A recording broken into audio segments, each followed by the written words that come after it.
Light thoughts. Light thoughts. Here we go. Oh, come on. That can't be right. That scale is lying. Mr. Toastmaster, fellow Toastmasters, and our guests, has that ever been you? Have you ever stepped on the scale for it to tell you the wrong answer? I think we can all relate to that. And I'm here to deliver 3 secrets that'll help you out. Fat loss secret number 1.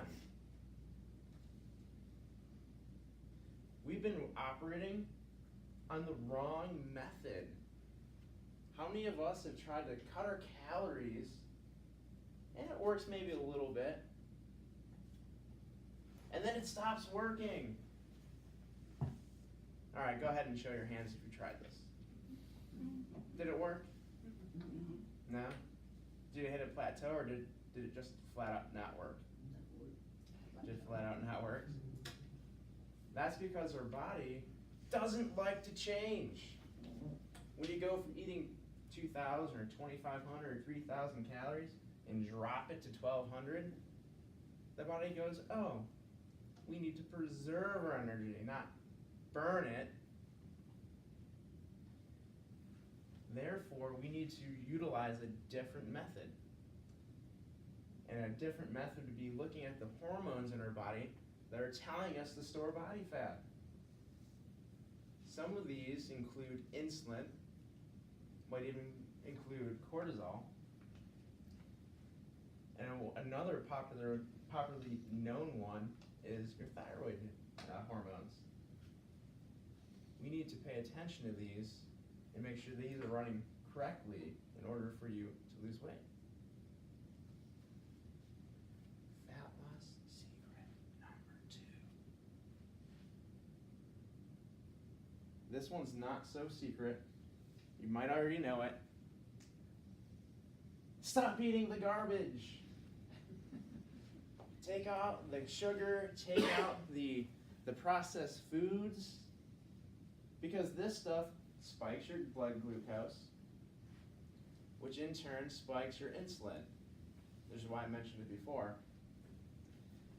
Why is insulin so dangerous? Does anybody know?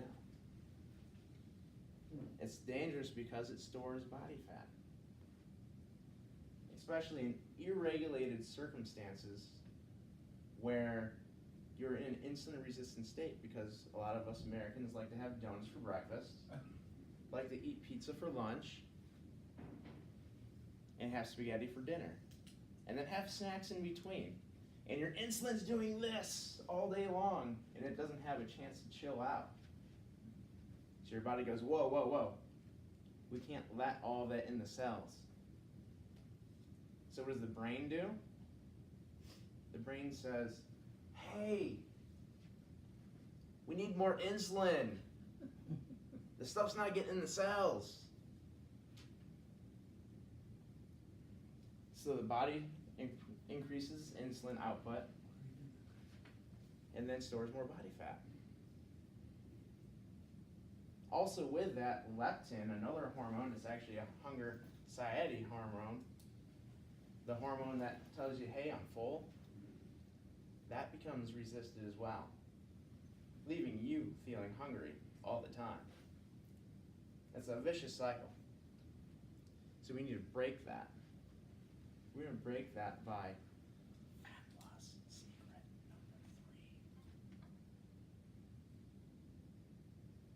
3. Eating a well-balanced diet and a nutrition plan that will be geared towards your fat loss. You might have already heard about it. It's a craze nowadays, keto and intermittent fasting. What do these weight loss programs do? It flatlines insulin. See, with an intermittent fasting program, you're just not eating for a period of time. And when you're not eating, your insulin is not going up. When your insulin's not going up, you're not storing body fat. You're actually allowing the other hormones that burn body fat, like growth hormone, to actually improve, and it actually helps your cells to heal. It reduces that insulin resistance. A ketogenic diet does a very similar thing. However, it taps into your body's ability to burn fat for you to lose fat. So it's a different aspect and a different reason. These two combined together, which some protocols call for, is an even more effective way to do it. A much more effective way than eating those pies and those candies. So when you go back home, and you step on that scale, and it lies to you again, think about the methods that you're trying. Is it working? If it's not working, it's probably the wrong method. Take a look at what you're eating. Does it coincide with what your method is? And is the nutrition program going to get you to where you want to go? If you're curious with more information or how somebody like myself can help you, please see me after the speech. Because ultimately, we want to help you lose weight. Mr. Toastmaster.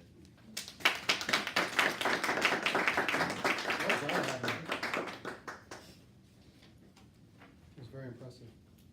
I've actually said this to Adam a couple times. I'm going to call you out a little bit.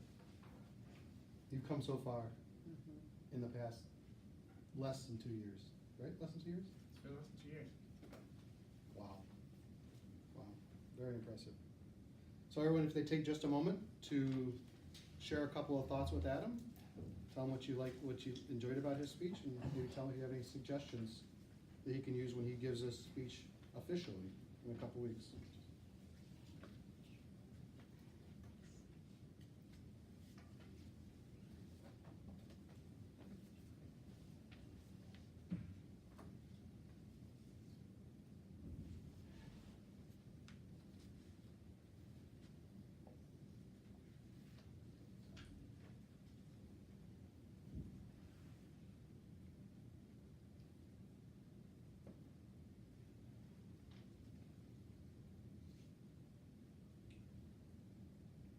Give everybody a couple more seconds, 10 more seconds.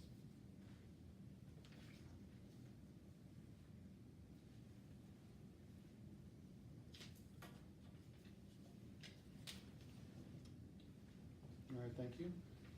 We're going to transition to our second speaker now. Our second speaker, Bob Chirilla.